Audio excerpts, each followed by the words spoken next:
Mengenal sejarah Hari Batik Nasional. Indonesia dikenal sebagai negara dengan budayanya yang kaya dan beragam. Salah satunya adalah batik.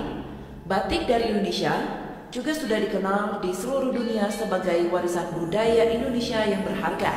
Sebagai bentuk apresiasi dan rasa bangga atas batik tersebut, Indonesia memperingatinya sebagai Hari Batik Nasional. Hari Batik Nasional berawal dari batik nasional yang ditetapkan oleh UNESCO pada tahun 2009 sebagai warisan budaya tak benda.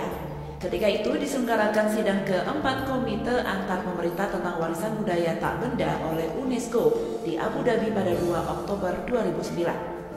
Acara tersebut dilaksanakan untuk mengakui batik, wayang, keris, dan tari saman sebagai budaya tak benda warisan manusia. Pengakuan dari UNESCO tersebut yang menjadi cikal bakal ditetapkannya Hari Batik Nasional setiap tanggal 2 Oktober.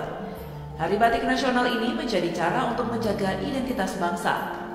Melalui peringatan ini, warisan budaya batik akan semakin mendunia dan masyarakat Indonesia harus memiliki kepercayaan diri memakai batik sebagai upaya merawat warisan budaya Indonesia. Benarkah batik berasal dari Cina? Batik merupakan warisan budaya milik Indonesia yang telah ditetapkan UNESCO sejak 2 Oktober tahun 2009 lalu. Namun publik sempat heboh ketika salah satu media Cina menyebut bahwa batik merupakan kerajinan tradisional milik mereka. Cina mengklaim bahwa ada etnis minoritas di sana yang menggambar motif di atas kain. Mereka menggambar dengan cara yang mirip dengan metode canting. Sebagian ahli berpendapat bahwa batik mulanya memang berasal dari Cina dan India.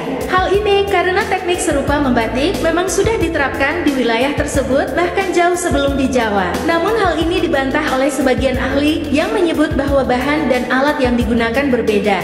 Batik dipercaya sudah ada sejak zaman Majapahit. Hal ini dilihat dari banyaknya arca dan relief yang menggambarkan motif batik. Lagi pula hanya di Nusantara lah tradisi membatik ini berkembang pesat, sehingga sudah tepat jika batik merupakan milik Indonesia.